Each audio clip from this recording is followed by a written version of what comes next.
Astronauts rock. They're what half of all kids dream of becoming when they grow up. Those who successfully achieved the dream can tell you, it's worth it. Being one of the first professionally trained humans to leave our home planet, floating in space, and looking back at the tiny blue marble, is an experience unparalleled in its awe and majesty. They also spend the whole time puking and wading through clumps of their own dead skin. For all the majesty that comes with space exploration, there's just as much indignity and danger. Alan Shepard, the first American to fly to space, spent the whole trip with soaked tighty-whities. And in the 60 years since, it has not gotten much better. Every one small step for man is taken by a foul-smelling, near-crazed, irradiated soldier, engineer just one bad, artificial, day from going full event horizon. Explore mode. Yes, millions of kids dream about being an astronaut. Too bad less than 1% of applicants are chosen, and just to apply in the first place generally takes an advanced science degree and exceptional military service. In other words, that 1% is already picked from the top 1%. But if you do make it, the preparatory training is intense. One training routine is spending entire days submerged in a giant pool, practicing the mechanical procedures necessary to keep a station in working order. Another test is to swim laps while wearing the standard 200-plus pound NASA flight suit. Still another test, training procedure is taking a ride on the famous Vomit Comet, a plane that flies in parabolic arcs, simulating weightlessness. It does this around 50 times per session, often earning its nickname. 9. You'll get motion sickness and puke. How to barf, puke, vomit in space. Video. Speaking of vomit, it's very hard to keep your lunch down in space. The lack of gravity, low gravity, keeps the vestibular system in your inner ear from working, meaning your sense of balance is wrecked. When the inner ear can't function in a way that matches what the eyes are perceiving, you end up with motion sickness, which, as we know, leads to puking. Though astronauts generally acclimate to the motion sickness, known as space adaptation syndrome, within a few days, other, more lingering problems keep puke a constant threat. For one thing, both shuttles and stations notoriously stink. As astronaut Chris Hadfield put it, the toilet is right there in the middle of everything. You have up to 7 people, and it's a tiny little ship. It's like 7 people in a camper van with a porta potty for 2 weeks, where you can never get out. 8. Your skin falls off in space. Skin falls off your feet.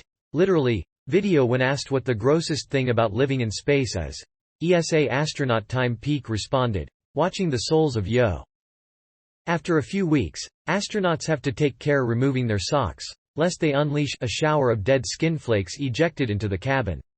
7. You'll go a little crazy. Astronaut Scott Kelly on the psychological challenges of going to Mars when the 2020 pandemic first started, when many people were. The answer? With a tremendous amount of hard work every day.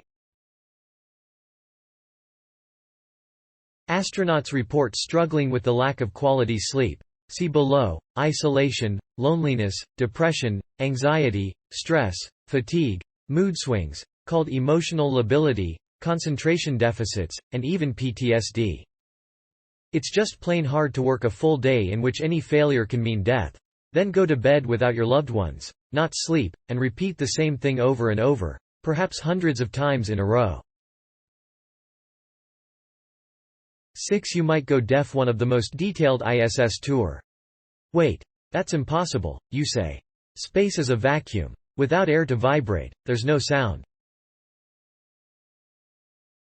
It's completely silent. As true as that is, it doesn't apply to the inside of shuttles and space stations. In fact, they are insufferably loud.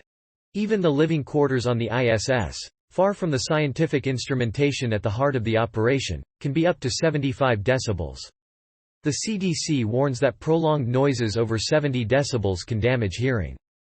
Indeed, NASA astronaut Bill MacArthur and Russian cosmonaut Valery Tokarev both suffered hearing loss after their 2006 stay on the ISS. 5. Even sleep sucks. Why astronauts have a hard time sleeping in space. After a hard day of calculations, engineering, and science, you'd think astronauts could at least count on a restful night of sleep.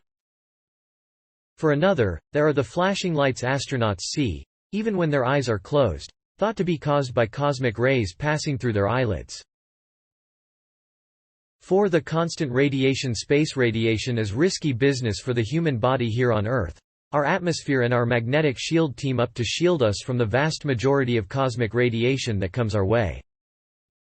In space, astronauts spend the entirety of their time beyond those two barriers, and so are constantly exposed to cosmic radiation, roughly as much as survivors of the atomic bombs at Hiroshima and Nagasaki.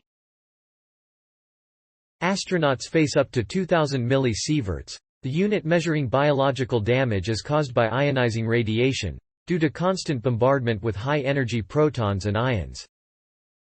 As stated, these levels are similar to those experienced by atomic bomb survivors.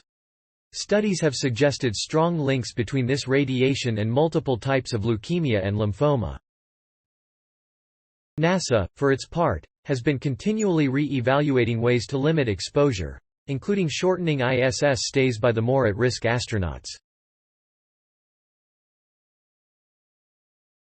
For one, gravity is what keeps your stomach contents down and lets gases escape up, and so without it, burping is impossible and your stomach becomes one big ball of acid. For another, gravity helps determine your height on Earth by compressing your vertebrae.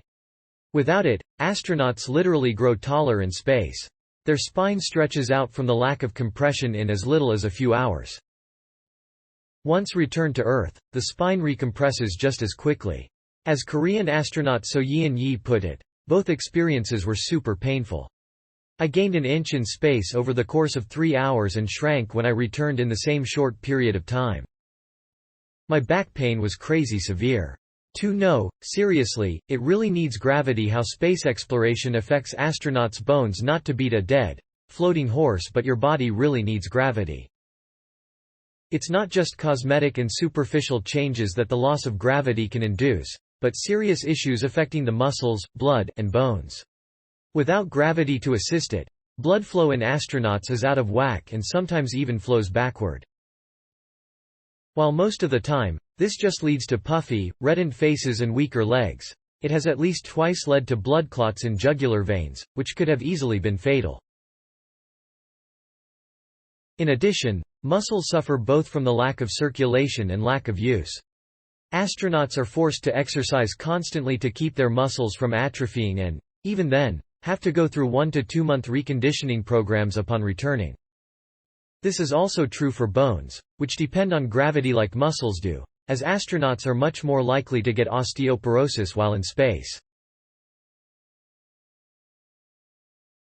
1. Going to the bathroom is the worst part. Astronauts drink urine and other wastewater. Video. Okay. Obviously it doesn't compare to the risk of leukemia or a fatal blood clot, but astronauts often stand by it. Peeing and pooping are the 2 worst parts of living in space. Peeing, which is considered the easier of the 2, involves sucking the pee from your nether regions with a machine that then converts it into the water you drink. Thanks to Listverse, where I can find new articles and share with you here.